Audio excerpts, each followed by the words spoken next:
and I get a text message from my brother. This was a Friday night. I get a text message from my brother that says, "I love you and I'm sorry." I didn't know at the time that was him saying goodbye. That was the day that my brother took his life. When you talk about grief, sometimes like the right thing or that urgency people have to say what they think is the right thing is not necessary. It's not always necessary. I struggled really, really bad years later and almost went the same route my brother went.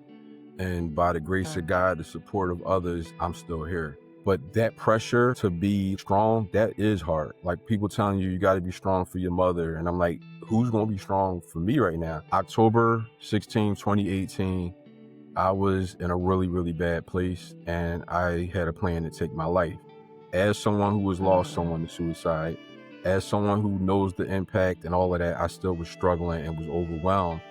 And I sent the smoke signal to a friend, and that set out a course of action where I got help. And I want to encourage anybody out there, if you're in a really dark place, give yourself 3 days. And giving 3 days, for me, changed everything.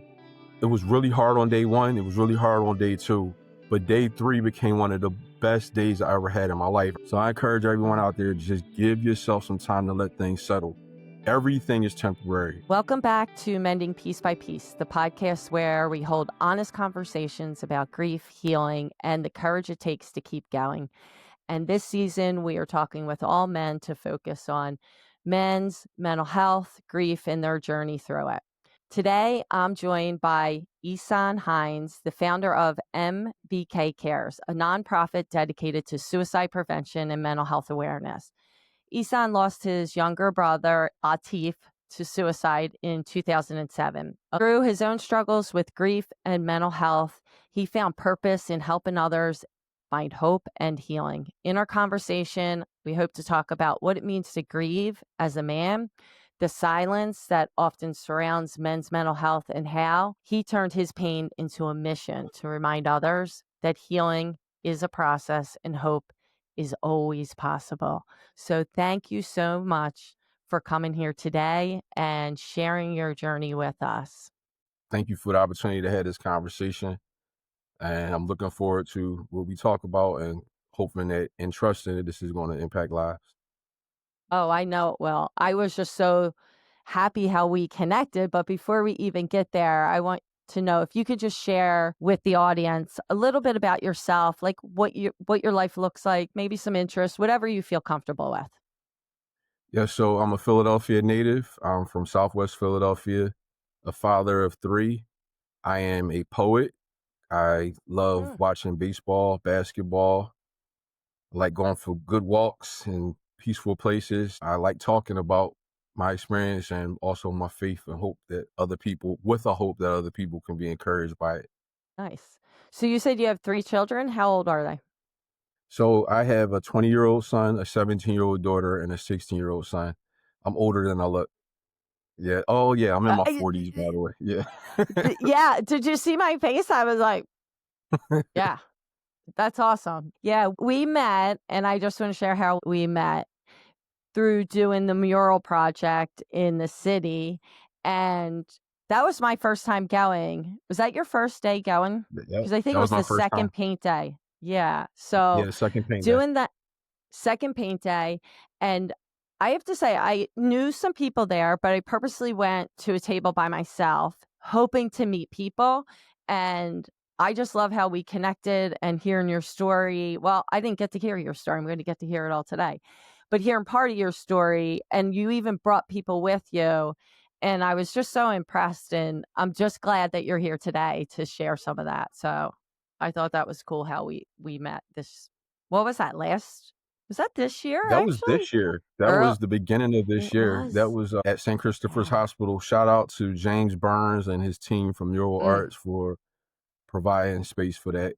And yes, that was this year.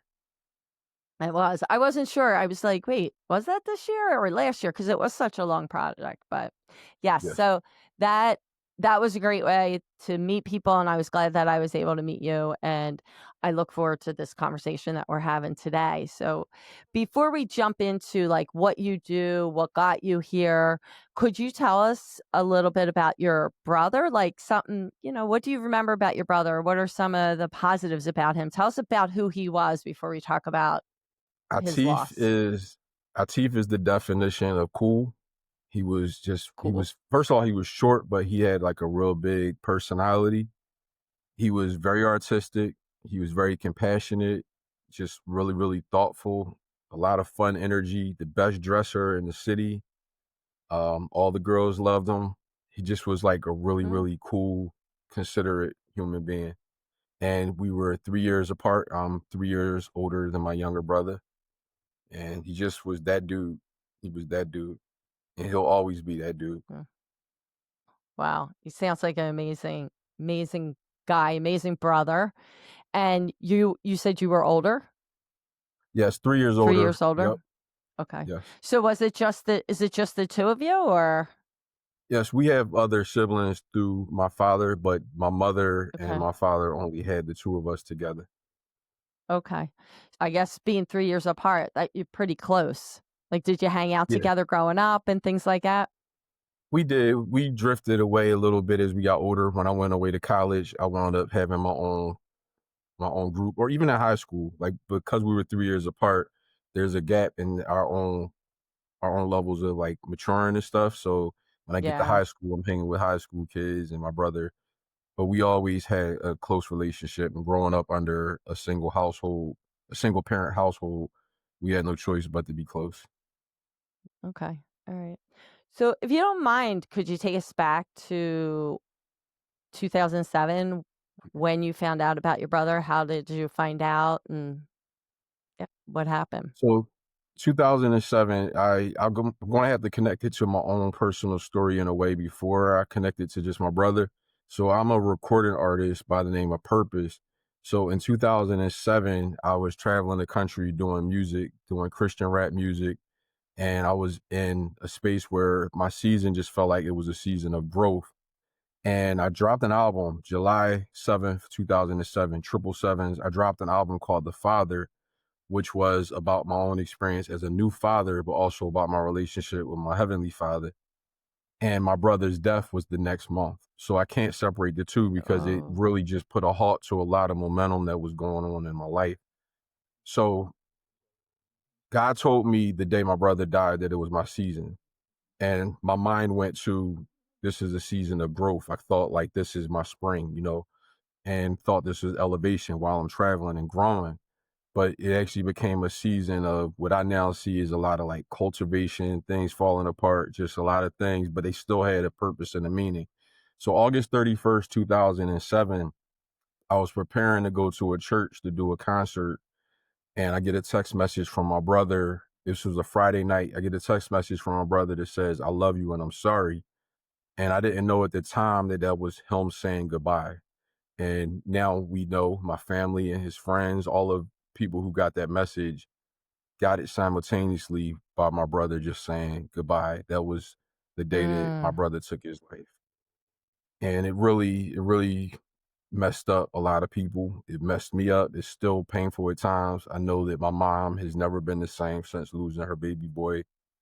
And that changed a lot of things for me personally.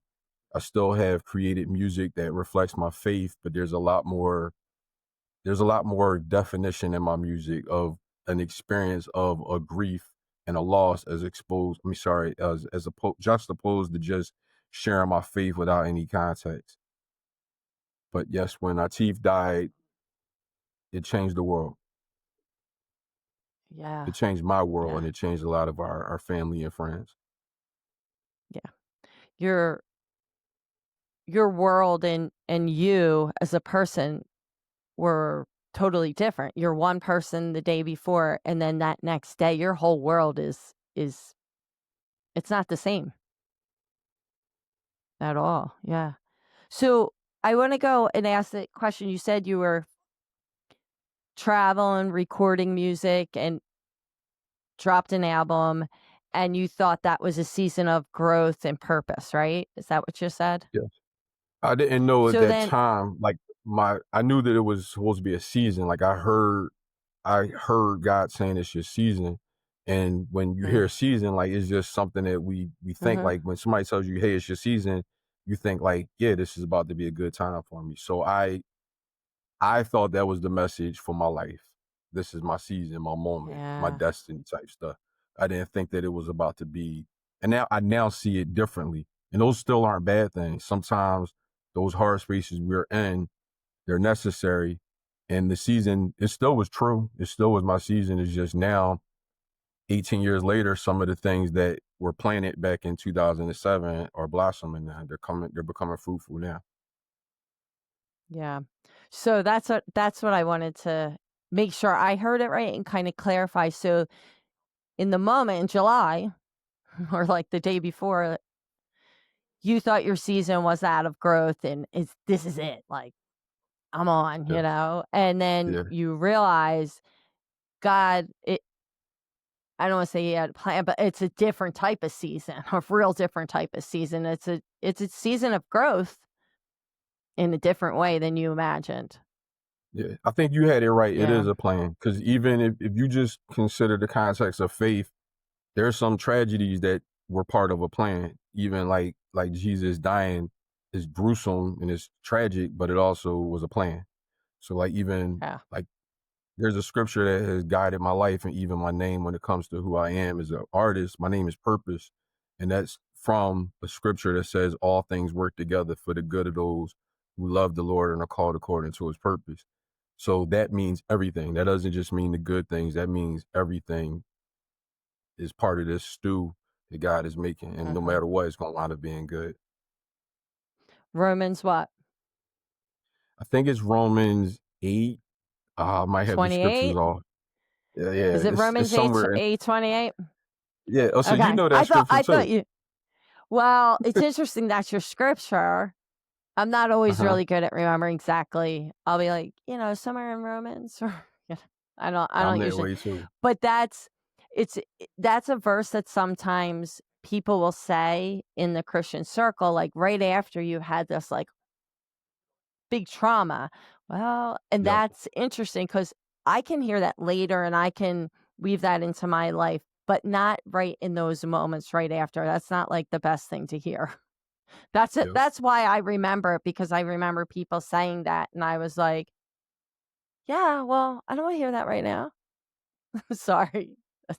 No, you're But good because it's that's it why I'm is interested in. I'm sorry for cutting you off, but I am no. interested in that conversation because we're speaking about grief. And when you talk about grief, sometimes like the right thing or that urgency people have to say what they think is the right thing is not necessary. Mhm. It's not always necessary. And like Right. we can make this Bible study, but that's not the goal. But like Job was suffering, and like people said some things to him that might have been the right idea, but they weren't what God was doing. And it was people who were genuinely concerned about Job and what he was going through, but they weren't words that were comforting.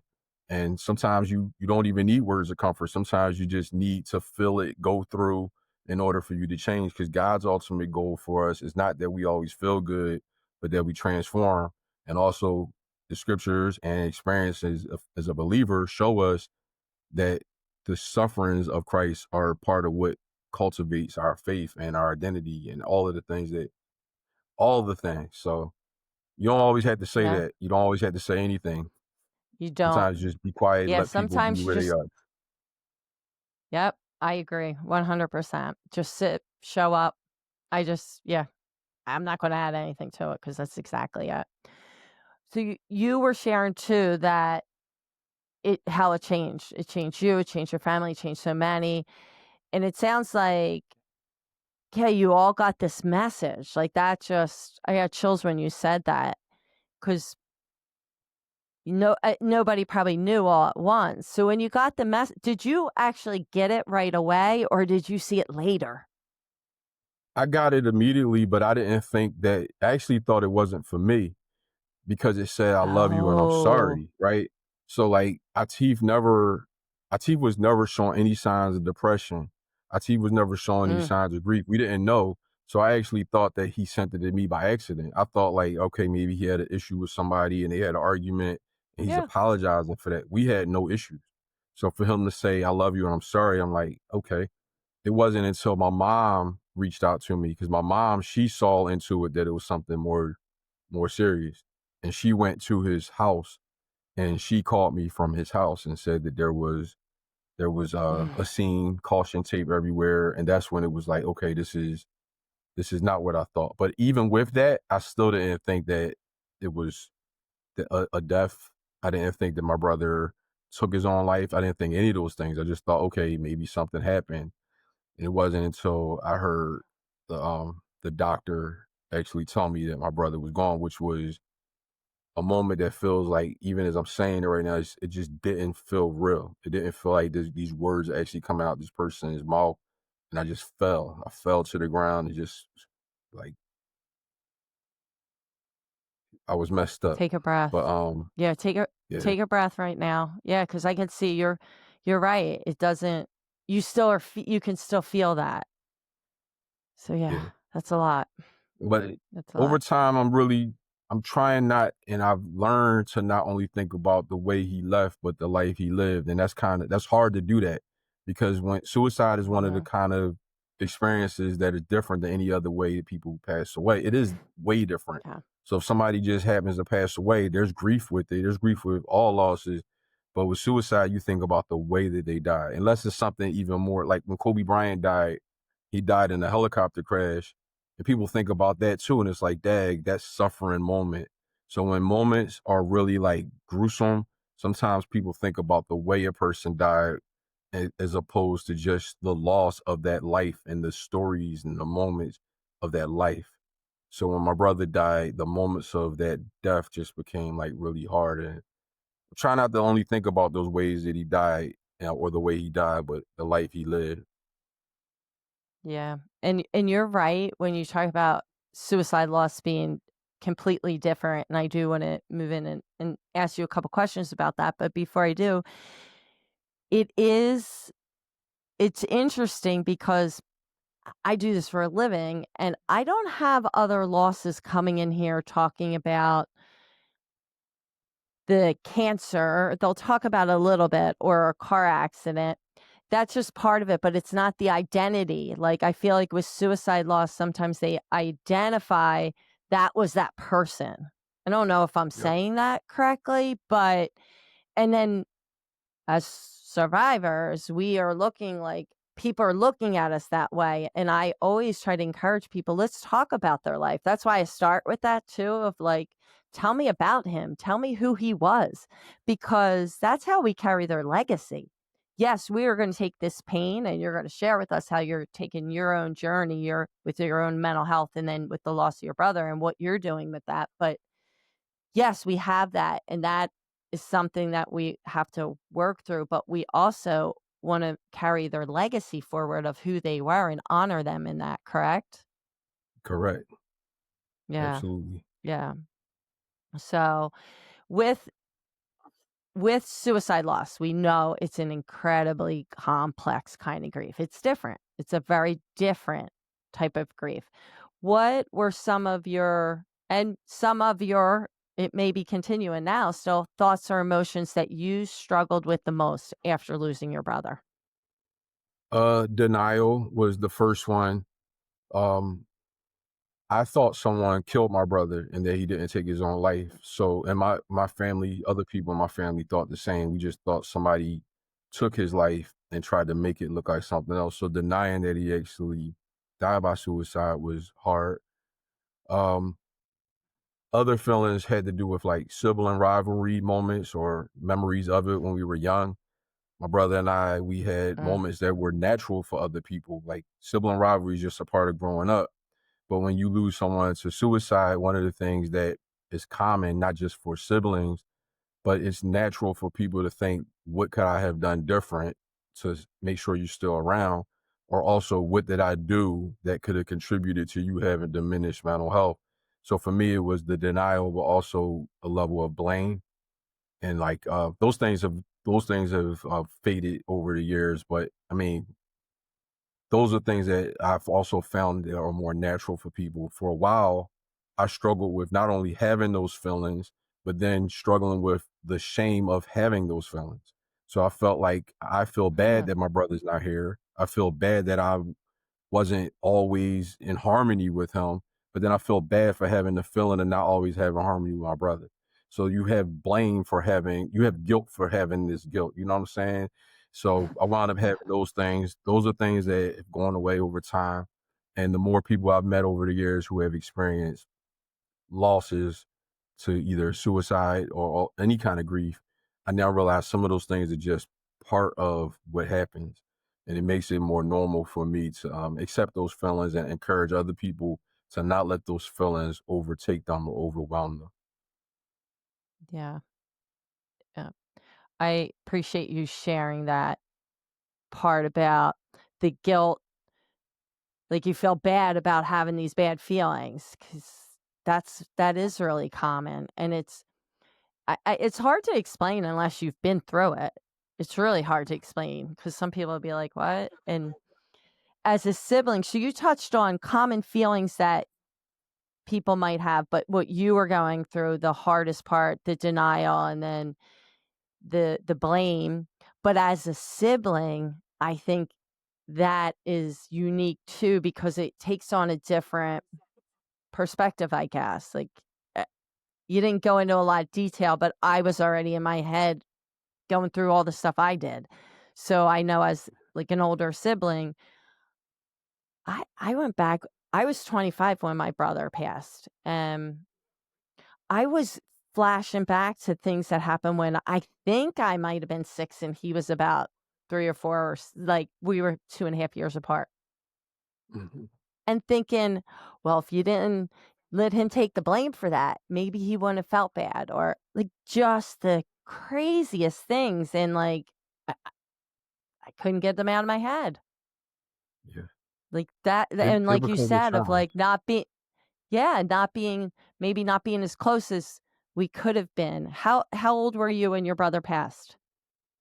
My birthday was 3 days after he died. So my birthday is September 3rd. Oh, He died August 31st. So at the time when he died, I was 28. He was 26, but I turned 29 that Monday. So oh, that also is a part of this whole thing. It's kind of weird because September is also Suicide Prevention Month. So every year around my brother's death, it also is like the time when people are talking about mental health and suicide prevention at a very high level. So yeah, yeah, those feelings, but also, you know what, you just spoke on something that's important. Not only the feelings of the rivalry, because that's more that can be partnered in a section or a segment where you think of abuse, but there's this other level of neglect.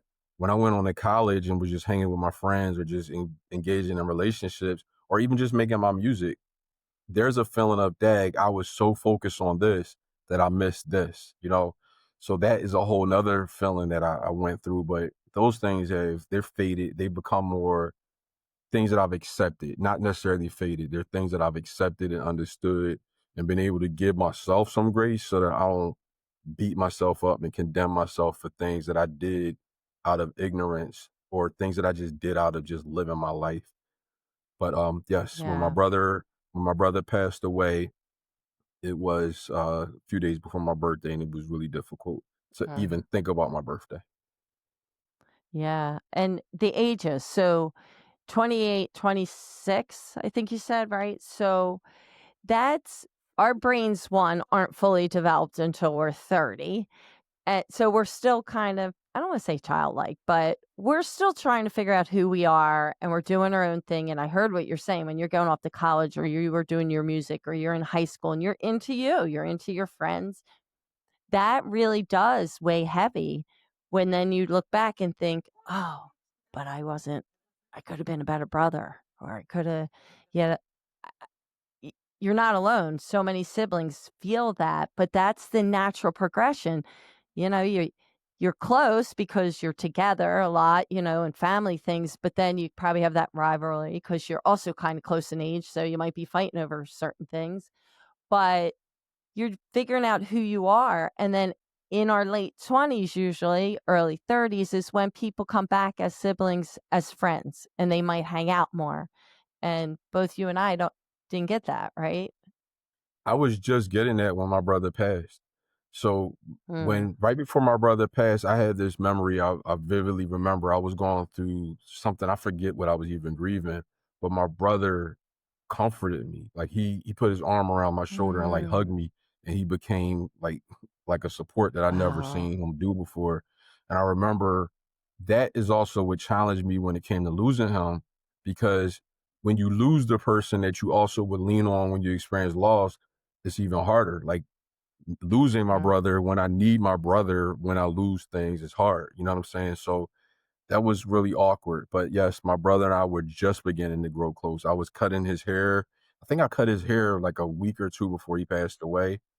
We were beginning to communicate more as adults. I was a father. My brother became a father before me.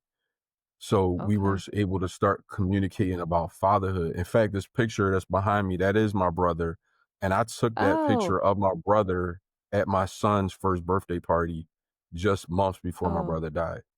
So that became the logo wow. for our organization. But we were beginning to have conversations about adult stuff.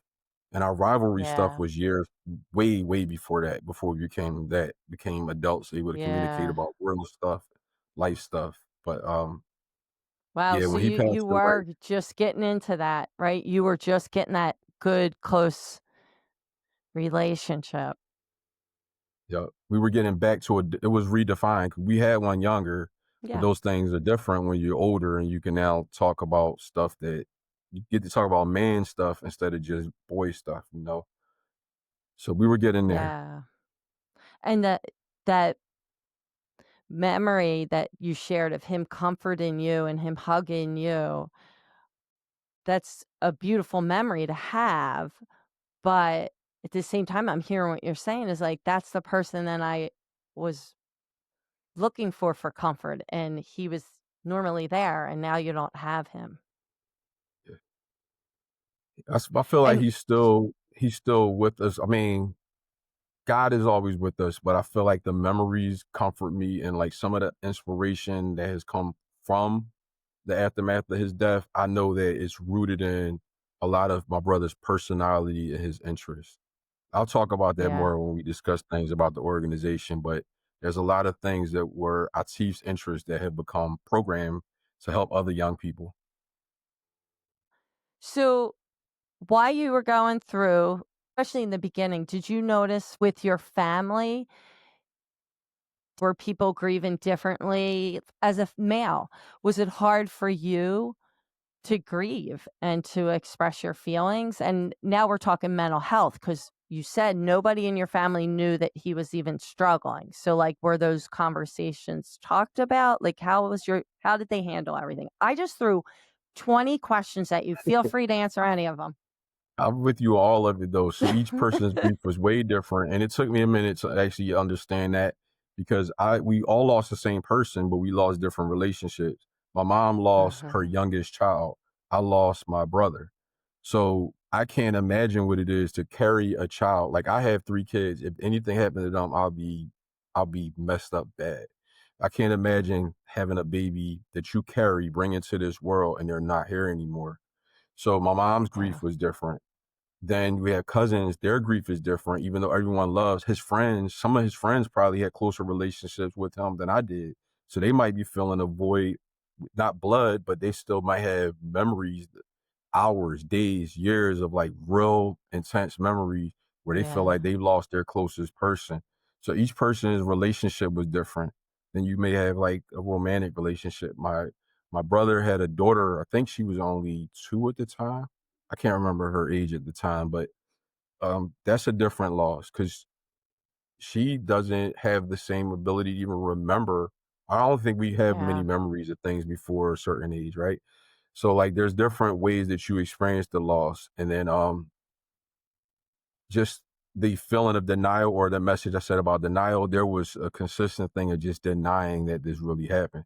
Because Atif was so like full of joy, energy, and positive energy, nobody could think that this person who they saw this way was actually suffering or struggling in silence, you know? So the denial part was kind of consistent with a lot of people, but the shock was consistent with everyone. Yeah.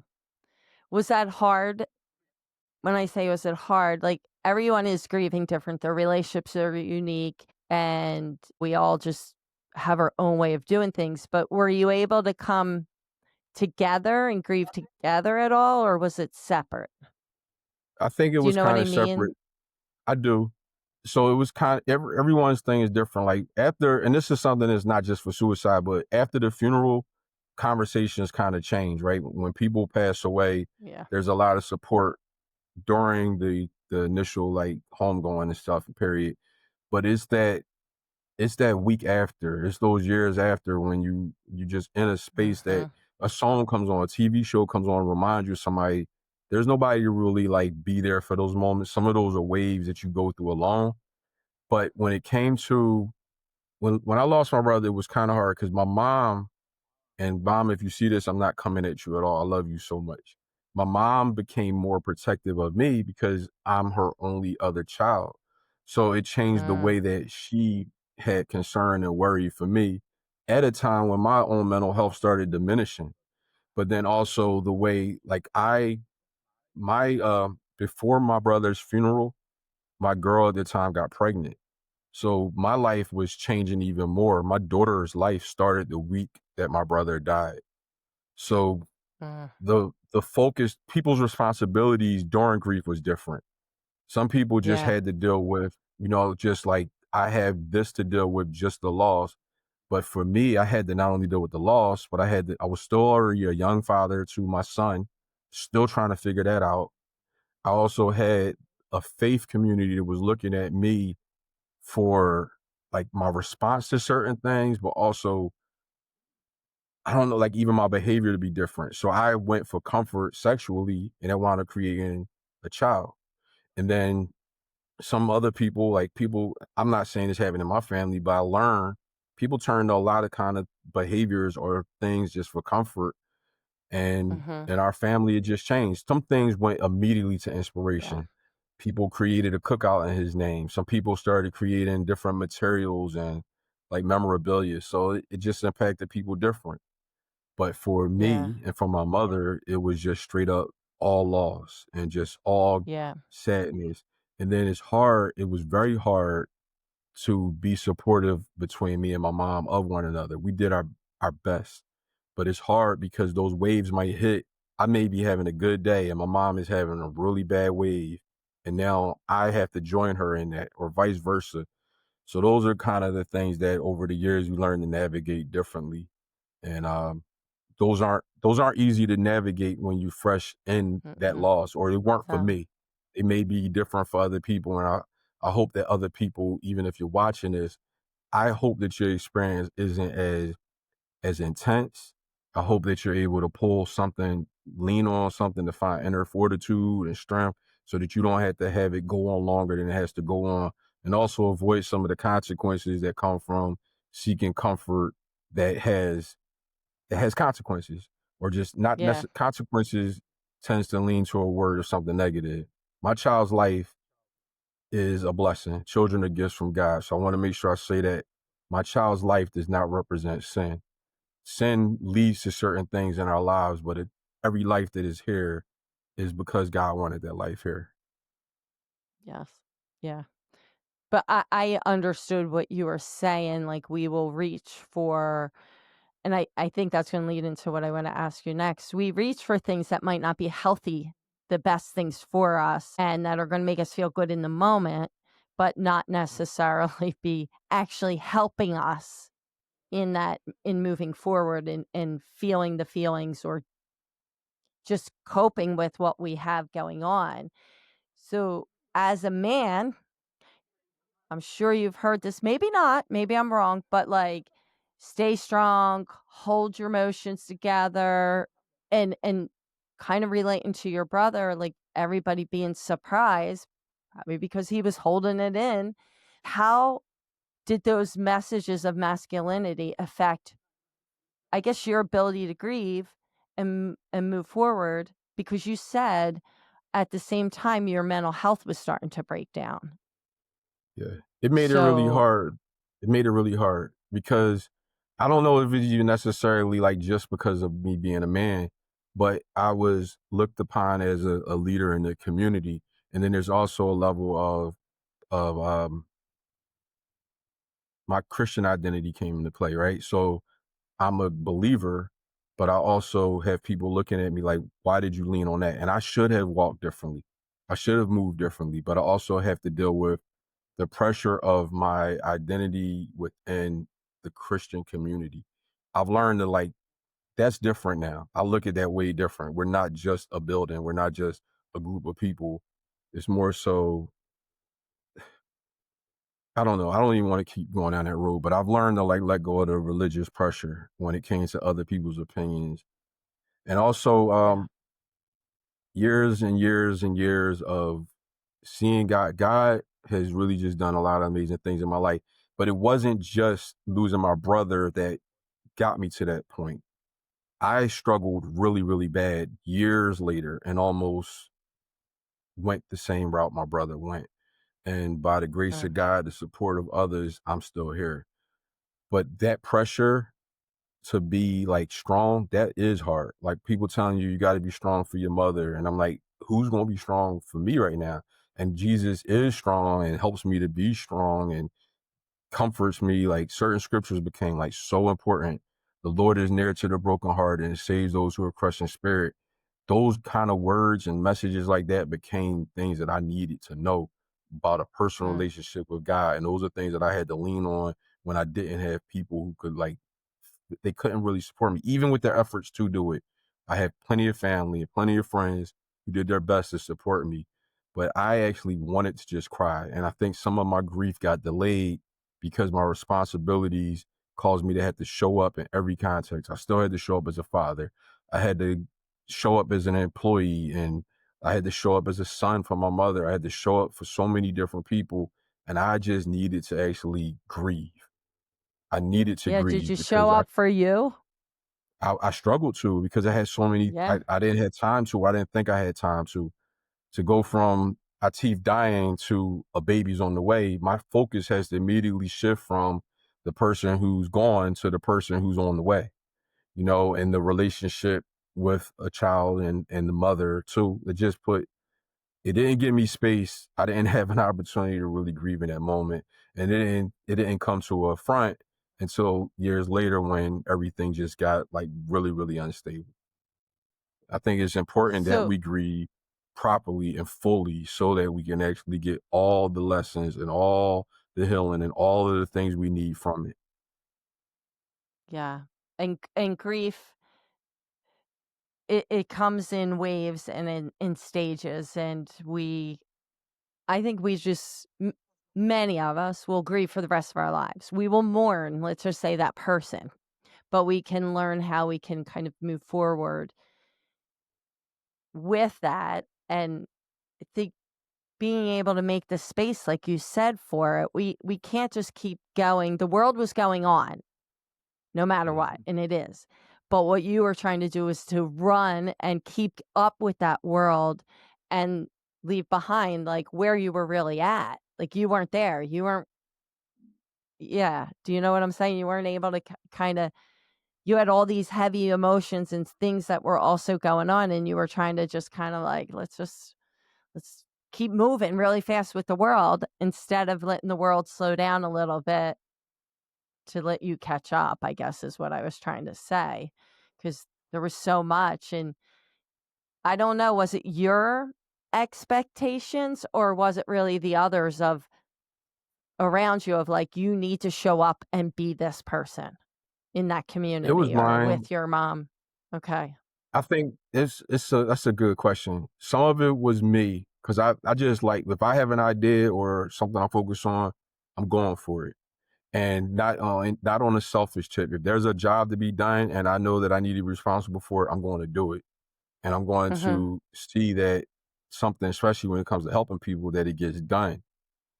I did have other pressure though, because you're also dealing with, you have a child on the way. That brings about a family dynamic with my family, my daughter, her side of I'm sorry, my daughter's mother, her side of the family. So Mm-hmm. it brings these different feelings because everyone is not going through the same experience that I'm going through. So my daughter's mother, she's not losing my brother, right? So we're both becoming new parents, but she's not losing Atif at the same time. So it's different things that are happening in the same relationship. And I also didn't really think about how I didn't think about like the best moves to make even when it came to career at that time.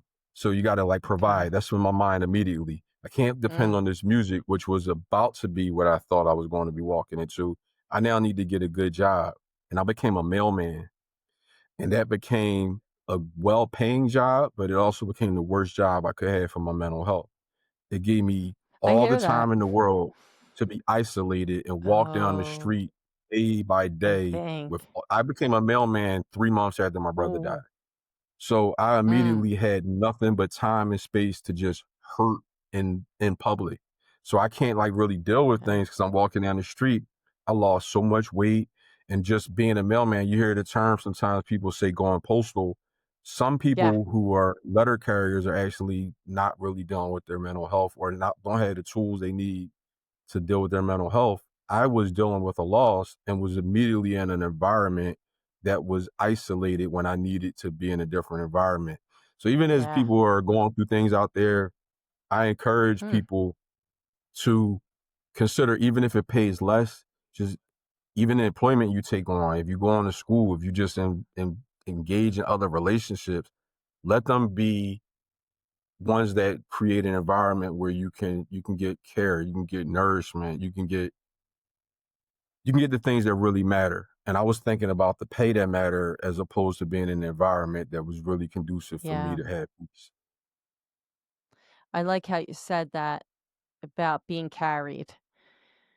That means you are opening yourself up and you're allowing others to help and carry you and carry that pain or sit with you. And it's I don't know if the word ironic is the right word I want to use. It's the only word that popped in my head. But here you're a mailman carrying mail, carrying these packages and stuff, but yet you are really carrying this heaviness of pain and loss. And and yes, alone, you might be like, "Hey," to people that are in out there, right? People that you're delivering mail to, but like nobody's walking with you and talking about this or allowing you. You were really for hours isolated in your own mind. So I can, yeah, I can imagine how that job probably took a toll on you as well, which that's what I'm wondering. Were these mental health challenges you had? Did you have any prior to losing your brother? Do you think it was a culmination of grief and then moving into your own stuff? Like what was I going think, on? yes, I think that there's always been some things that needed to have attention and care my whole life. And I think that Okay. that's true for many of us, if not all of us. But I didn't really pay attention to it until after my brother died. I wasn't thinking about suicide. Like our family wasn't impacted that way. But also I just really didn't think about like in college, like when it came to like losing relationships and stuff, my mind processed it different when I was younger and there's more like options and opportunities. You go through heartbreak on a college campus, okay, there's another girl next week that you can get to know, whatever, in an environment where you're independent. And I don't mean that in any arrogant way. I'm just saying like there's a difference when you're in a space that your environment doesn't allow you to have the same opportunities to change it immediately. When you're in college, I don't think maybe people are grieving in college. I think from my understanding of people in Ivy League schools, there's a rate of students who die by suicide with the academic pressures. But when it comes to just social pressure, you have an opportunity to connect with people. College is just like a breeding ground for opportunities. As an adult, I didn't have Mhm. those same things.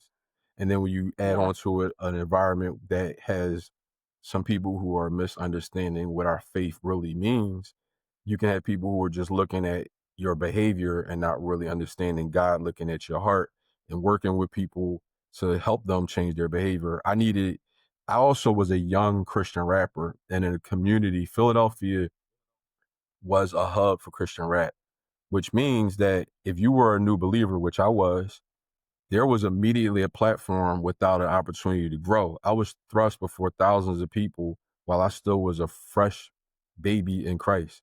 So I was sharing Mm, my experiences combined with zeal and what I knew on a limited basis without the years of things that God allowed to turn into wisdom. And I also want to encourage and make sure like this message is not misconstrued. Some of the things that I experienced, even isolation as a mailman, was necessary. So there's things that I can look back in hindsight, they were very uncomfortable, but I also realized that those are the times that God did some unbelievable work in my life. And sometimes those lonely seasons are necessary, or those isolated moments, although uncomfortable, were the moments when God became more real. Those are the moments when you look back and say nobody else was there, but God was, or God allowed mhm. this moment right here of long suffering to lead to the perseverance, the hope, the things that he makes plain in his word, but wants us to experience and become real in our lives. Yeah. Yeah. In counseling, we say, like, in the moment of crisis, that's where, like, the most change can happen for people Yes. and in the most growth, right? So, for you, as you were starting to go through all this, what was the turning point where you realized I need to prioritize my own health and healing? Like, what happened? It was a crisis, and it was almost 7 years ago from this week. October 16, 2018, I was in a really, really bad place, and I had a plan to take my life. As someone who has lost Mm, someone to suicide, as someone who knows the impact and all of that, I still was struggling and was overwhelmed. And I sent the smoke signal to a friend, and that set out a course of action where I got help. My friends and family showed up for me, but I also found myself in the emergency room speaking to a psychiatrist who wouldn't let me go until they knew I wasn't a threat to myself or others. And while I was in that ER, I remember having a moment where I just looked around and it was like, why are you here? And it was like, you know better, but also I didn't want, I also knew I was really struggling. Those thoughts were real. That plan was real. But I had a moment where it's like, why are you here? And immediately everything shifted. I got connected to a therapist through the EAP program and my former employer through that process. And that became access to therapy and care that I had to this day. I also started seeing God move in my life differently. The very next day, I found myself outside of the library in my neighborhood. And I remembered that the head librarian told me, we can have meetings there. So the idea hit to start engaging in my community to have conversation with my neighbors about mental health so that we can make sure like the things that I'm struggling with, my community isn't struggling with without access or even knowledge of EAP is available.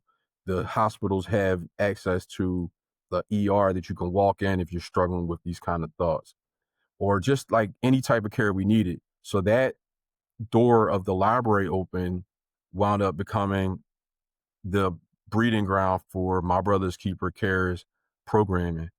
Throughout 2019, we wound up having monthly meetings at the library where we talked about mental health. We talked about fatherhood, motherhood, any type of social issue that was going on in our community, and also fed our neighbors. So it took a focus, it helped me to take the focus off of myself and put it on service in a way that was simultaneously helping me. I was helping, I was helping my neighbors and healing in the process.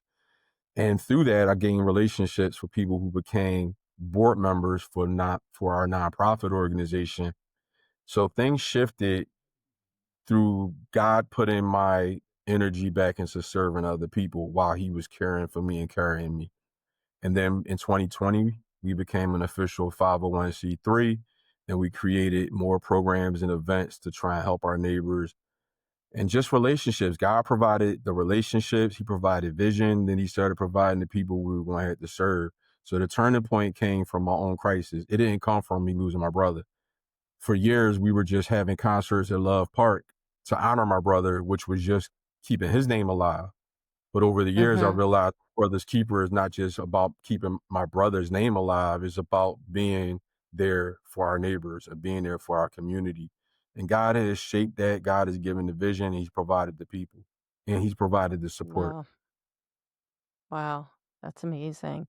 So you said 2018 is when you ended up in the ER, Yes, October right? 16th, 2018. So that was good math over here. 11 years after losing your brother, correct? Yes, yep. So in those 11 years, were you struggling silently? I was struggling a lot. I was going through a really bad breakup. I was dealing with, it was hard. Raising children in broken homes was hard. Struggling as a And were you mailman was doing that's what hard. I'm asking. Were you Yeah. doing it silently? Did anyone know? Were you talking with I anyone before you landed in that ER? I talked to a therapist after my brother first died, but these are things that over years I realized were things that were barriers. So affording a therapist was hard. My therapist didn't take There we go. insurance, so I couldn't afford the care I Okay. needed. But I also still didn't know if the care was going to work. So therapy is not only about like talking to a person, it's about talking to the person who you can communicate well with and also who you're willing to It's the open up right to. And person. I wasn't fully even trusting therapy and understanding. The more I can't prepare this conversation, I got to talk to a therapist in an open, honest way so that they can do what they need to do. And I wasn't there yet. I was protecting my own mouth from being honest and transparent. Yeah. And not only just complaining, I wasn't able to tell the stories without blaming. They did this to me. They did this. She did this. He did this. I still was coming in with a story to tell about external things that were impacting my mental health instead of just saying, this is what I'm struggling with. I'm not going to sleep well. I'm not eating well. I need to talk about what I'm doing. And it took years for me to get to a point where the connection that I had now with my therapist is just different. And I realized I have to say this too. Therapy and journaling, all the different things we do, they're gateways to help us communicate with God. So when I got to a point where I was able to communicate openly honest with God, it made it easier to talk to a person and it made it easier to Yeah. talk to others, like a person about Mm, my help, but also about other people. Because there's nothing else to hide anymore. If you could be naked before God, there's nothing to be yeah. ashamed of with other people. And it took for me to actually say to God, I'm mad at you. I Mm, never said I hate God, but I hate my experiences that I felt like he was allowing to happen in my life. And it took me saying them things and it seemed like he was waiting for me to say those things so I could be honest as we mm. move forward. I need you to tell me how you really feel about what you're going through so we can work through that. So is that when the shift was happening? Because I wanted to make it clear that you didn't just because I know that you didn't. You weren't in the ER and then you were like, why are you here? And now you remembered the library and you jumped right into serving. You did your work, right? Yeah, God did his Yeah. work and then I just did Yeah. what I could do. I got to the point where my Okay. therapist said just do the next good thing, the next good thing you know to do because I wanted to immediately not feel the way I felt. And I also had good advice where she reminded me, my therapist reminded me that I'm still raw in my experience. And she encouraged me not Mm-hmm. to like go full force with it without remembering you still are hurting. So that way I'm not just Yes. giving people that same zeal I was given when I became a believer. You can't give people just zeal and energy and these great ideas. You have to give people the truth. You have to give people I'm still hurting. I need support. So I didn't turn it off. And in fact, I still struggled weeks ago I'm Yeah. not talking about weeks ago from that experience years ago. I'm talking about 2 weeks ago from this interview right now. There's Mm, waves that hit because life never stops happening, right? And right. grief takes on different meanings. I'm not grieving the loss of my brother, but I have a daughter who's 17 now. As a parent, when your kids grow up, there's a level of just feeling that loss, even though they're still here. I call it mourning the living. When you mourn some relationships that take on a new definition, a new form. So Yeah. healing is a Yeah. process. That's what I always say. And that became the context of a poem that I created. That also became the book that I created to help people understand we don't reach a destination of necessarily being healed. Jesus does tell us by his stripes we are healed. And there are some things that we are constantly healing through and new experiences that happen in our lives that require us to heal from a new experience while we may be healed from another one. We're always healing from something because we're always Yes. experiencing a new thing that becomes what we may label a wound. Mm-hmm. Yeah, that's why I wanted to clarify. I didn't want people to just assume like you just jumped into this and we do things in our pain or as we're healing or in our grief or whatever it is in our journey that help us. I tell people like maybe you're going to pour that pain into this, but you're Yes. also working on it at the same time. It's it's intentional. It's very different than I'm being distracted, I'm staying busy, and I'm just going to go fix the world Mhm. and forget about all my stuff. So that's why I asked that. I wanted to just clarify, and really appreciate how you said it's healing is a process. It is, and it's whether you're healing from like a loss or something mental health or just an injury. What happens is as we move through different stages, and that's what I heard you saying with your daughter who's now 17, when we're in a different stage of life, things may come up and it's not directly connected and we're not like mourning your brother or something, but like, yes, we're looking at life differently and we're feeling these things, but we're feeling them at this stage of life now.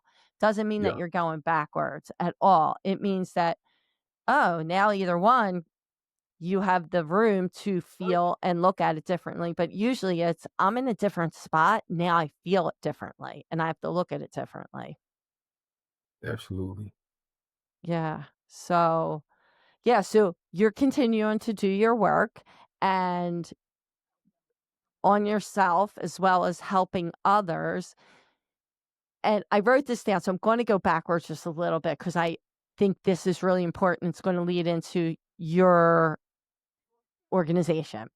You said two things about the therapy and getting help, like that you realized one, affordability, and knowing that we have access to resources because that's a problem. Even in the Philadelphia area here, there's resources all around. That does not mean that the person walking beside me or my neighbor knows about those resources, right? So I Yeah, think that's affordability and resources are actually two different things, but that's kind of what you said. And then trust. Oh, that's huge. You could have been talking to that person for 10 years and still not really trust them. Healing when you have had trauma or stressor, I don't care what you call it. Number one thing that helps people heal is relationships, healthy relationships. hmm, So that means you have to have a trusting relationship. They might not have the magic words or do anything, but if you feel like that's a healthy, trusting relationship, you can do more healing. And let's go into your organization because that's what I hear that you're doing. You're helping people with resources, you're building relationships, you're building, trust, you're teaching skills, you're connecting people. So, yes, we know how it started. We kind of understand where it came from, but it's more now to you. It's not just about remembering your brother, yep. Was right? another tragedy that actually led to relationships that I can trust in. So there was a fourth grader who died by suicide in our community, and it happened after we were doing our community meeting. So someone asked, "What are you doing for Oh, young people?" And the next day there was a news story, and I believe it was April 2019. There was a news story about a fourth grader who was 11 years old who died by suicide. And that hold on. Sorry. In Philadelphia? in Philadelphia, in Southwest Philadelphia, he went to Comedy school in my neighborhood. And someone the day before asked, "What are we doing for young people?" We woke up to that news story the next day, and we organized a meeting at the local library in response to that because there was a lot of blame going around while this Mm, tragedy happened. So through that tragedy, there was an initial push to like get anti-bullying support, which someone then pointed me to this guy named Eric Marr Sr., who was known for doing anti-bullying work in the city of Philadelphia. I connected with Eric around Easter of that year, and Eric became someone who invested in me and has become a mentor to me. And he also now serves as the vice president of my brother's Keeper Cares. So that's someone who I can trust, but it took tragedy for me to even get that relationship. So through that death and through the conversations we had in the community, we had people from the school, we had people from University of Penn, shop. I think about 40 of us gathered in the basement of the library, and we just talked about how do we move forward. It took Mm-hmm. years for the idea to come to me, but I got the vision of a golf and a chess program. The chess program now exists. It's called Checkmate. The golf program now exists. It's called Wow. Clubhouse. And the goal of those programs is to not only introduce inner city youth to games and activities that they may not be familiar with, but also teach them how to deal with their mental health in those spaces, teach them how to self-regulate, teach them how to be peer support for one another, how to respect each other, how to lean on their faith, how to pay attention to the environment that they're in. And I think that it's important to do that, not just introduce people to the activities, but introduce them to the tools. And the reason that's Mm-hmm. very important, this week, there was a story about a chess grandmaster who died, and I believe he died by suicide, and he was being bullied. That's the story I've heard. I'm not sure how you may want to fact check, but chess alone does not change your mental health, but it is a No. very, very stimulating mind game and strengthens your mind and helps you to think strategically about life. But you partner that with these tools that are good for your mental health, you just create a better situation a young person's mind can develop in. So those are things that came from trust, a trusted relationship with Eric, Yeah. building relationships in a community where they trust us enough to be able to let us talk to their children, spend time with their children, invest in their children, and we're seeing the fruit. I Mm. believe now at this point, we've helped over 50 young people in the city of Philadelphia the last 2 years come through our program, develop these tools, thrive, and just blossom and change. And they regurgitate these messages to one another and to strangers. And that's why I know that this kind of program Mm. works. But that trust is important. And it also takes Yeah. trust in that what God said or what the vision is going to work, even if it doesn't look like it up front. We started this program and we only had 2 people show up. And I was very discouraged. But if those 2 people didn't show up, we may not have continued going on, and then the program wouldn't grow into what it is. So you have to trust that what you believe and what you know that is the charge on your life. So what I'll say this for myself. I had to trust that what God told me to do, that he told me to do it, Mm-hmm. and not just look at the evidence that's immediate, but believe that he has a bigger plan and he's going to pull it off. Yeah. Yeah. Yeah. That that hits me personally too. That's hard. It's hard a lot of times to trust, especially when as a human, we just get in our own way and want to do our own thing a lot of times. We're geared for immediate stuff. That's why. That's why social media, Mm. like the impact of somebody hitting likes, addictions to drugs, Yeah. alcohol, gambling, sex, those things are things that are immediate. We want immediate gratification. That's something that's true about people. But it takes someone to like help us, and that's why God is decent. He helps us to put things in the proper perspective. I can clean this house, or I can sit at Jesus' feet. One of these things is immediately going to change things. The other one is going to bear fruit over times and change how I think and how I exist in life. So it just takes some time to help. And Yeah. I encourage you, even with whoever you're thinking about that touched on you, don't think about the immediate thing. If you're touching one person, that's enough because you may be touching the one person who may have an influence over millions. So just touch who you need to touch. And that Yeah. goes out to whoever's out there. There's people who hold me up and they don't get the spotlight, but I can't do anything without them holding me up. I'm trying not to cry. Let We'll it talk out. about that after. We'll talk about that after. Wow. Okay. Just have me thinking. And I'm just curious when you said I could be cleaning a house or I could be sitting at his feet. Were you in a way referencing Martha and Mary? Because that's what popped in my Martha and head. Mary. Yeah. Mary, Yeah. Mary and Martha's story. Yep. Mary. Yep. Yeah. That's what I was thinking. So I was just like, that's so interesting how you were saying that. Like, and what did he say? Martha, Martha. Or was it? Yeah, Martha. She was the one busy cleaning and preparing, right? Yeah. That's usually me. So are you considered not you personally, but the organization? Is it a is it a nonprofit for like mental health? Is it like what's your I don't know, what your mission statement or like it's Yeah. not just suicide prevention. What is it? It's it's for mental health. I should know about her and I don't know about her, but we're not just for Sorry. suicide prevention. It's for mental Okay. health. But suicide prevention is part of our mission statement.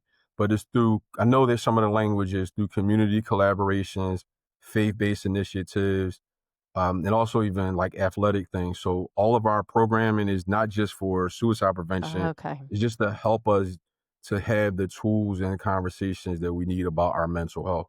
So it's not just Well, it's about all tragedy. Yes, yes. It's all sorry I interrupted you. It's you're all when you good. say suicide prevention, actually the stuff that you're doing, let's just say golf. Well, both of it, golf and chess, you need Yes. patience. You do need self-regulation. You need to slow down and think. You need to focus. Like so all those things, all those tools, I shouldn't say things, teaching young minds actually is suicide prevention. It's Hmm. I work a lot with adults. I was trained as a play therapist and shifted. So a lot of what you're talking about, I was just in my head remembering different games or things that we did, but there's so much behind it. I started a Lego club way before it was popular, and there was social skills being taught. They didn't know they signed up because they loved Legos, kind of thing. But it was so important. And I tell adults in here all the time that don't have emotional vocabulary, and they're just like get upset. And I go, you shouldn't be upset because you know what? This is something we should learn in schools. We should throw out half the stuff they're teaching us, and we should teach people how to regulate, how to share what they're feeling, how to even know what they're feeling. People don't even know what they're feeling. So what I'm hearing you do, yes, it is suicide prevention, but you're teaching these kids in such a practical way that they're not even realizing how important it is in their life skills. And it's in things, you're right, that inner city kids might not have had the opportunity to experience. So that's amazing. I love it. How do you do this? Do people fund you? Do they like how or if people wanted to donate, how or get involved? How would that work? So through our website, mbkcares.com, we have all safe Mhm. tools and information on there for our programs and our events. We also have ways for people to get involved as volunteers, whether or not they want to become a donor or a sponsor or a partner. All of that is done through our website. Again, these are safe tools and they're very efficient. We've been able to execute our programs on limited funding. We benefit, or the programs benefit, through the support of grants, but also through donations just from people who see the cause as something important. We need more. Absolutely, we need more. We've only been able to help kids in a limited context, but we do know that the Mhm. program is impactful. We know that the community wants it because it's not only preventing Yeah. suicide, it's reducing the murder rate. Philadelphia is Hmm. impacted by a lot of things. So if you keep young people off the street in the middle of the summer, you're changing a lot of things, not only their lives, but you're changing the lives of their neighbors too, because these young people will have something to do rather than sit around isolated or just idle. They're able to like invest and meet new people. These young people in our programs are unbelievable.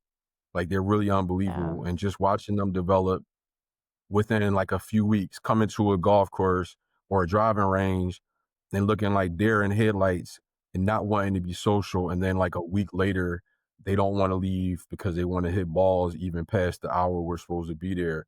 Or they don't want to go back to school because they don't want to miss their friends, that they've gotten in the summer. So Yeah. people want to get involved. We That's need you. We need people who would like to be awesome. coaches, people who would like to be interns. We have space and opportunity for it. And again, that website is mbkcares.com. And I'll have all that in the description as well. So I appreciate you sharing that. And it reminds me what one of my first jobs out of grad school was I worked, and it's a shame they don't have these programs anymore, in in Philadelphia, it was De La Salle Aftercare. And Okay. our job was, it was adjudicated youth.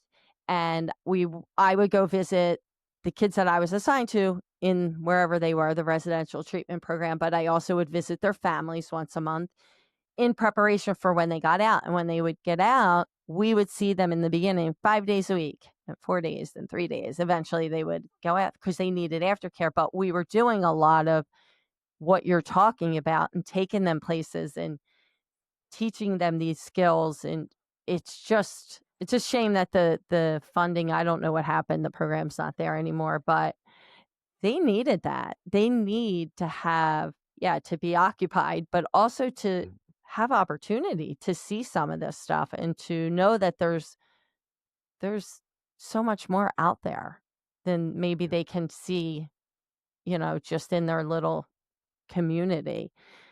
So I love what you're doing. I think it's a great mission, a great cause.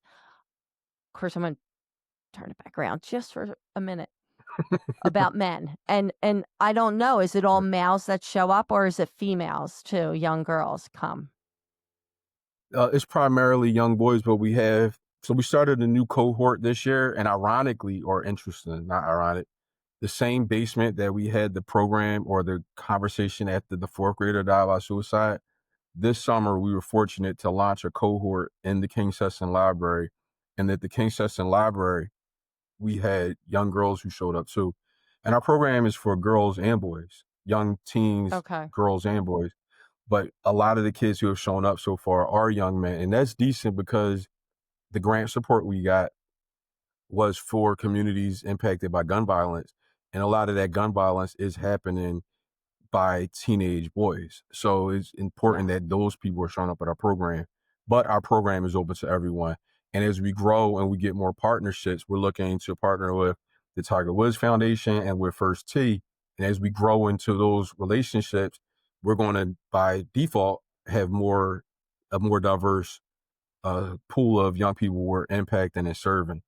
So we're looking forward to that as we grow, to having a program that's very, very comfortable and focused on young ladies programming too.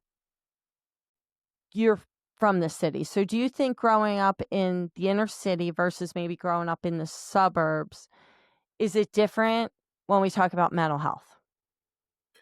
I think that mental health, I don't think that the social things that impact our mental health are different, but we all have to care for our mental health, right? So I think it's important to not compare suffering, right? Because someone could be struggling with a promotion, somebody else can be struggling with a loss.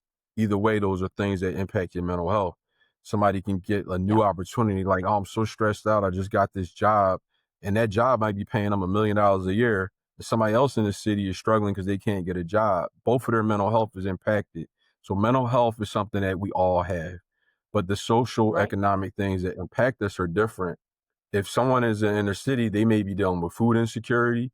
They may be just dealing with trauma from gunshots going on outside of their house, or the fear of going outside.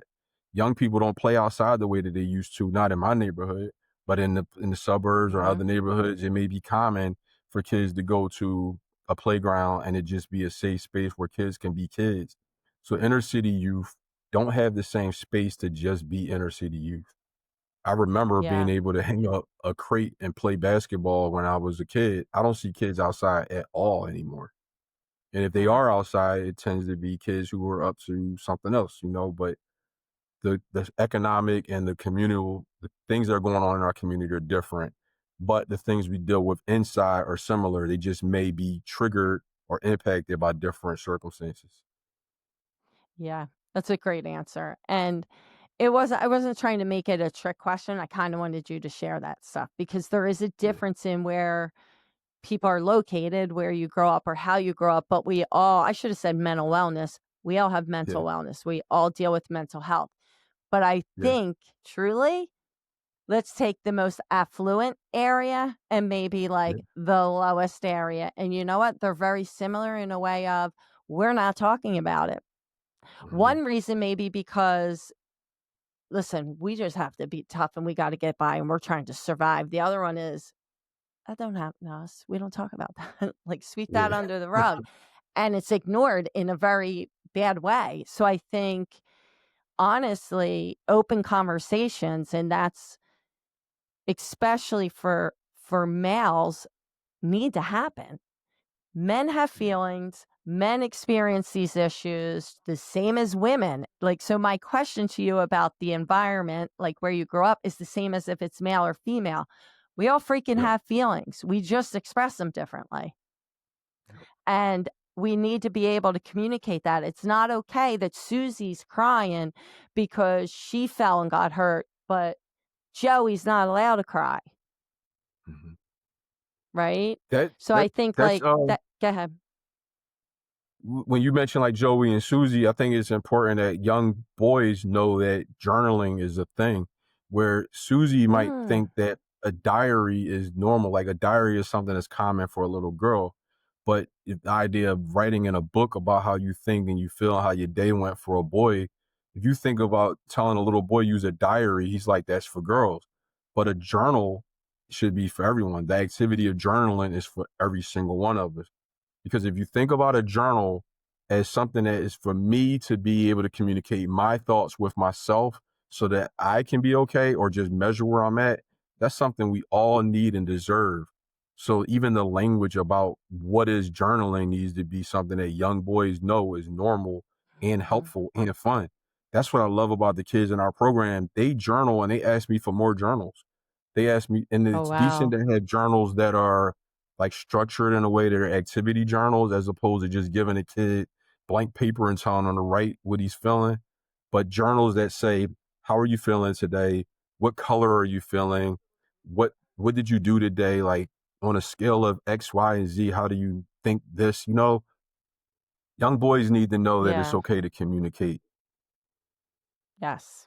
Yes. So what do you think needs to change in how, I guess, society views men's mental health and emotional vulnerability? Just more awareness of it, because there's something that's important to me to even say in this context.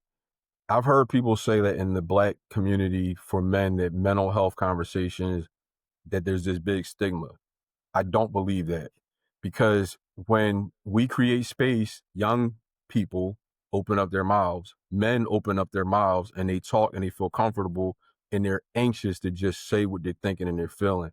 So the idea of like, and it's kind of related to like even like being a Christian. Like you think in your head, if I share the gospel with this person, they're gonna reject me. But then when you actually try Mm. it, people accept you because they couldn't wait to have that conversation sometime. Or if you say it in a way where it's like you're not coming at them, but you saying it in a way where it's like it's relating, people can't wait to have their needs met. So when you talk about mental health in a way where it's not just this topic, nobody wants to sit around and talk about suicide statistics. Nobody wants to sit around and talk about gun violence statistics. But people want to know, if I come here, I can get a meal. People want to know, if I come here, I can have fun. If I come here, I won't be alone. So people are just looking for spaces that they can feel safe in. And I'm just glad that that is really happening in real time, because not only does it meet a need to serve other people, but it confirms and affirms and reassures within the people creating those spaces, this works, it's necessary, and I need to keep on going. Yeah. Yes. You're meeting people where they're at. Yep. That's what you're That's doing. what Jesus did. Yep. He And did a miracle, and then then he had the door to tell people about more. He's like, first thing you need to know, like, you, you're cared for, you can eat, you can get your sight back. Um, those people trying to throw stones at you, they're not without sin too. So that people get their immediate need met, and then he deals with the other stuff. All right, you know this now. yeah, Let me teach you some things. he walked along with them. He wasn't above them, right? He Yep. was walking, his feet got dirty with the sandals just like the other people, right? He was hungry just like his disciples and the other people around him. He he wept. The shortest verse in the Bible, Jesus wept when Linda, can I Lazarus say, died. So go Linda, ahead. I have to say something, and I know that this conversation is taking on a lot of faith combo. It's important, and because the reason I say that is years of doing this work and being involved in suicide prevention, there was a lot of conversations about you can't just pray things away. And I think that's true. You do need help. Sometimes you need therapy. Sometimes you need medicine. Sometimes you need to be kept somewhere. All of those things are still at the hand of God. So like the conversation can't separate God from every good thing that we wind up getting. And I think that it's important that people hear that. We're not saying that you don't need to go to therapy when you need help and support, or go for a walk or journal. All of those things are done in harmony and by the grace of God. Uh-huh. God allows us to get the care we need. If you go to the hospital with a gunshot wound, yeah, you need God's help, but you also need that doctor to be able to be skilled to be able to make sure you're okay. So these things Yeah. are done in concert with God and at the blessing of God. There's no good, every good and perfect gift is from above. So all the good things that we get, they still through God, even if they are through professional help. And when I was saying about meeting them where they're at, that's like the old social work saying. That's like Right. just grilled in my head. Like, you got to meet the clients where they're at. But truthfully, you had said something earlier about like a verse. Like, we can't just tell someone to, if we're talking faith, just pray, or, pray harder, or journal more, or do this. We got to hear them first. We got to meet them where they're at. We got to hear them, allow them, like you said, we're opening up space. These men want to talk. We have to hear that before we start giving them some advice or tools or other things. We just got to walk with them. And I'm kind of summarizing. That's what you were saying about like these things go hand in hand. And I guess in a Christian community, that happens a little bit too much, where we're throwing all this at them, especially with youth. And because I would get them all the time coming in and they're like, they just shut down. They shut down. And I think the same with men. If we're not hearing, if we're not listening, if we're not walking beside people and walking beside men, how are they going to share it? We can't just keep fixing. It's not going to get fixed. We won't know. Right? Why are you smiling like that? This is a great conversation. I've just been enjoying this Oh, okay. conversation. Yep. Okay. Yeah. So I guess, what message would you want to share? And I think you shared a lot of amazing nuggets. Is there like one or two real important things that you would want to share with men who are struggling silently right now? The first one that comes Whether to it's mind grief. is the first one that comes to mind is something that I needed to know, and it actually, I believe, helped me stay alive. The time I mentioned in October 2018 wasn't the only time that I felt I didn't want to be here. But there was a time when I had in my head hit rock bottom, and I looked up. I was exploring ways to leave, and I heard a message that said, "Wait 3 days," right? And I want to encourage anybody out there, if you're in a really dark place, give yourself, first off, I hope you hold on forever, but give yourself 3 days. And giving 3 days for me changed everything. Giving myself 3 days, it was really hard on day one. It was really hard on day two. But day three became one of the best days I ever had in my life. I remember I just kept getting all this good news. I got all this comfort that day. And I realized like it's the same principle of putting a gun lock on a gun in the home. You're just giving time between what can become an impulsive move to allow your brain and allow stuff to just settle. So I encourage everyone out there, just give yourself some time to let things settle. Everything is temporary. Our blessings and our Yeah. sufferings, they're temporary. Everything is temporary. Everything is temporary except for the things that are eternal that have to do with God. So like when it comes to like getting overwhelmed or overexcited about things, they're temporary. Give yourself time. And then also just lean on a safe, trusted person, not just for trauma hits, but just to talk about anything. If you're having a good day, talk to somebody about that. Just getting used to having conversations about whatever's going on in your life. Therapy is Yeah. not just about dumping your problems. You could talk to a therapist about something you're excited about. I'm looking forward to Mm-hmm. this new job. I want to have children. I want to travel. I want to do these things. Therapy is not only something that's connected to trauma. It's something just about helping to communicate your thoughts. So give yourself Yeah. time and learn how to communicate your thoughts. Lean on trusted resources and give yourself Love that. all the time you need in order to heal when you're hurting. Yeah. So time and lean on trusted relationships and people. And if people think that they don't have anybody, dial 988 and they'll connect you Yeah. with someone that's going to at least listen, right? I've called There are 988. people that are out there. Yep. Okay. Yeah. And I'm so glad that you're still here. I mean, to talk about it and to openly talk about it, because I think that's the thing, like, not just men. I mean, women suffer as well, but there's too many men suffering in silence, and we need to open up the space. And I'm wondering how friends, faith leaders, or communities in general can better support men who are hurting. That's a How is question that a for you. question for me? How can they? Mhm. Well, one, just like listening to people more. Like if you listen, it'll inform like the way that you serve. Like if you listen more Mm. to the community, like you just spoke to, I was encouraged. Last week I heard this message from Pastor Waller. Pastor Waller is the senior pastor at Enon Tabernacle Baptist Church, and he shared a message that he wanted the congregation to like support when it came to like economic things in the community. But he gave opportunity for the young members of the church to speak about how they felt about what he said, and he listened. He gave them opportunity to like write essays about things. Mm. That's a sign of maturity to understand I don't know everything and I don't know how he got there, but being willing to listen even as a leader. Men tend to be in positions of leadership, right? And we have a lot of like either jobs or positions of authority, but we need to know that we don't know everything. So men need to listen so we can learn from other men, but also from the people who are in our community that we care for and who are caring for us. So I think listening is what all of us need to just do a little bit more of. Yeah. I wrote that like 3 times. I don't know why, but I'm keeping notes. Listen, listen, listen. I wrote it down 3 times. It's true. We need to learn to listen and not try to fix. Just Yep. hear.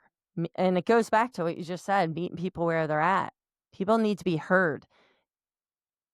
They don't need to be fixed. They need to be heard and like, okay, someone heard me. That just takes a lot off of somebody. Just feeling like someone got it. Someone could sit with that and not be like, "Oh, what's wrong with you?" or "Oh, like that's key, learning to listen. Another skill we should learn in schools.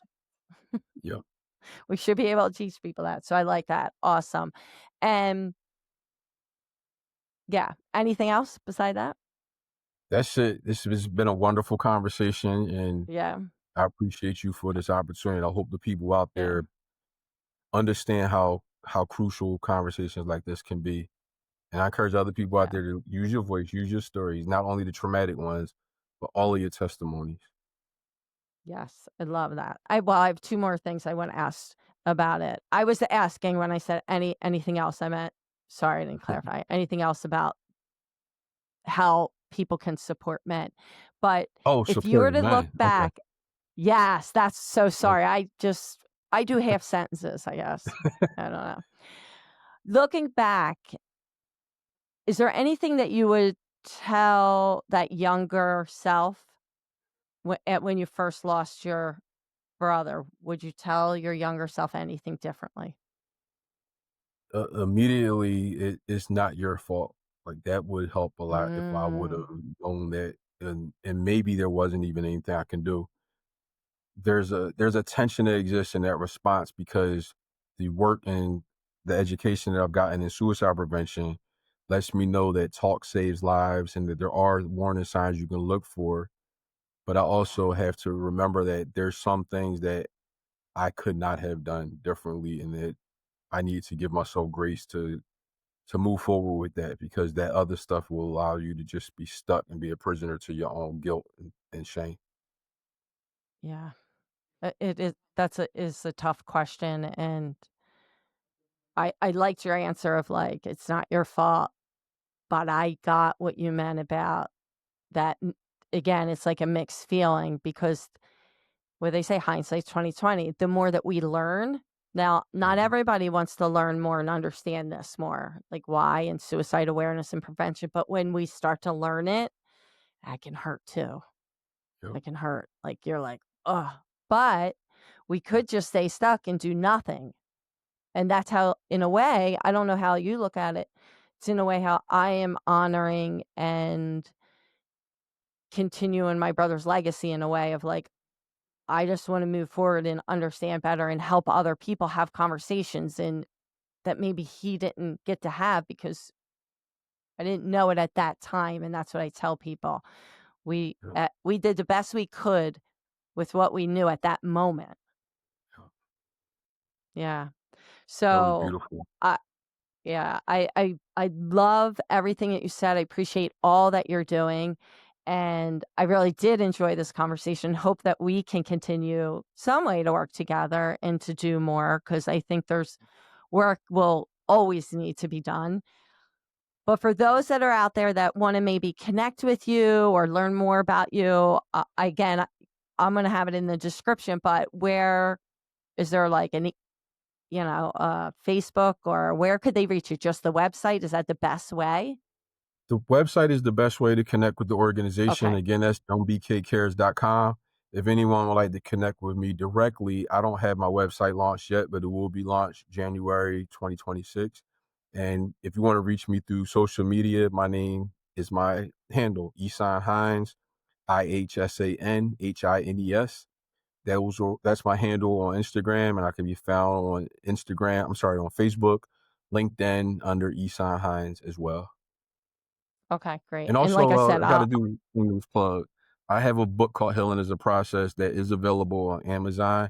It's a journal workbook that can help people to write their own stories. So although I do share some of my own testimonies through journal entries in the book, it's more about helping people to practice journal activities and to write their own story. We all have a story, and my book will help you to write your own. Mhm. So hold on.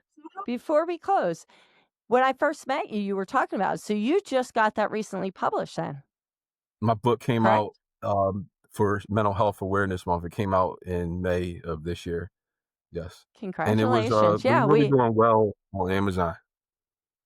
good. Oh, congratulations. Okay, we'll definitely Thank have you. that too. I knew you were asking me some questions and we were talking about it. I didn't realize Yep. that it came out. Wow. Awesome. Yep. Because Okay, so I'll you're an have all author. that. Yeah, yeah.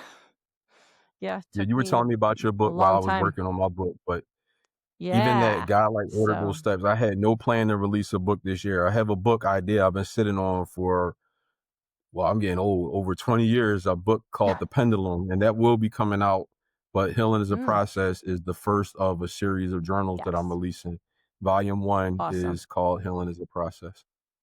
And that's kind of what I was going to close with is that like this has been an amazing, powerful, heartful conversation and like your story and that's what people hopefully will get reminds us that healing doesn't happen at once. It doesn't happen all at once. It's a process. So that's so cool. That's your book title and it's a process of learning to live with loss, to ask for help, to keep choosing hope, knowing that there's help out there. So I appreciate all that you're doing, all the work individually, but with the foundation and using your own story and your own pain to help and serve others. It's just amazing and it's a powerful one. And it's hopefully will provide hope for many others that are out there. So I appreciate you being here. I thank you. And anything last you want to say to the listeners? Thank you, if you're listening to this, for your time and your attention. I know how listening to a podcast is a commitment and it's also just a choice. And I want to honor your time for this choice.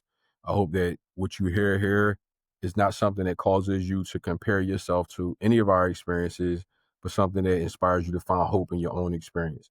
Nothing that I share or that Linda shares is for you to only look at and say, let me compare how what God did in their life is exactly what he's going to do in my life. When we talk about Yeah. what God has done in our lives, It should only let you know God is able, not that he's going to do exactly what he did in anybody's life, is that he's able and that there is possibility, there is hope. So thank you for your time. Thank you for your grace. And I pray that you hold on if you're hurting. Awesome. Thank you. And thank you for joining us for this conversation. And until next time, continue mending piece by piece, one step at a time. Thank you for listening to the Mending Piece by Piece podcast.